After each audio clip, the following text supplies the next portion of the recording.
You may have heard of speed dating, where you meet dozens of potential dates in a very short period of time, but we bet you haven't heard of the business world's version of this. It's not exactly dating, but it is a way to meet dozens of people. It's being called speed networking, and it's a way for business people to exchange business cards and chat with other leaders in or outside of their industries. We're joined today by Jeffrey Spiegel.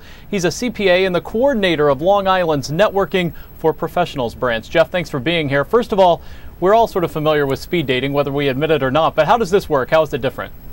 It's really not very different. It's a matter of meeting the most people you can within a very short period of time, honing your skills in terms of your elevator speech in the business world, telling someone in 2 or 2.5 minutes why you're better than somebody else in your same industry or field. So what do you do? Get everybody together in a particular room, and as you say, they have a couple minutes to exchange business cards and go from there?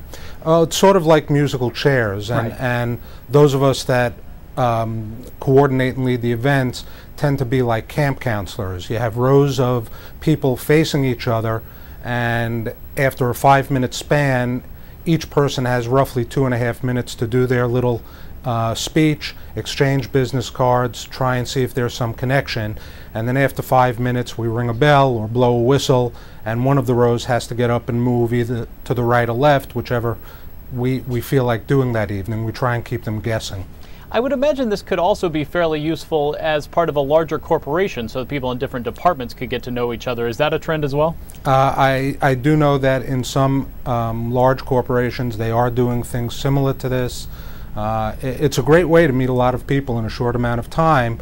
You do have to be a pretty good judge of character, though, because in that 2.5 or 5 minutes, you need to see if there is some sort of synergy or connection between you and anyone else in the room. When we talk about speed dating, we like to have people tell us their marriage stories or their success stories. Do you have any success stories from this for us? I know that there have been a number of people that have walked out of the room. I've seen it the following month. They tell me they've picked up a tremendous amount of business. Myself, in terms of doing some of the speed networking, I've gotten a call within a week afterwards from people looking for advice or business. So there is no huge success story, just a lot of little successes that shows that it does work.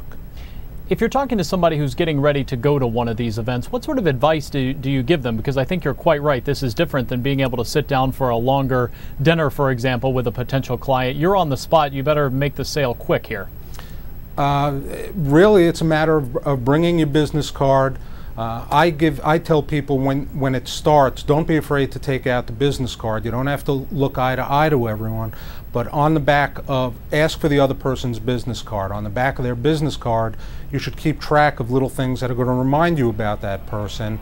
And you should also get clear in your head what it is you do, how you want to be perceived to others, why you're better at it than others, and what is a good referral for you. Why do you think you can help that person or they can help you? Jeff, how long have you guys been doing this? How long has it been going on? Is it really incredibly new here? Well, Networking for Professionals has been doing this for about 4 years now. It started out more as an online networking organization and then got involved in doing actual events. And over the last couple of years, it's expanded to other areas. We do a number of events in Westchester every month. We do New York City. We're doing a couple of events a month on Long Island. We're doing an event a month down in Atlanta, and we're even looking to expand further out to LA or San Francisco and down to Miami. All right, so certainly catching on. Jeffrey Spiegel, thanks very much for your time. We appreciate you being with us. Thank you, Ryan. You can always find out more about this at www.networkingforprofessionals.com.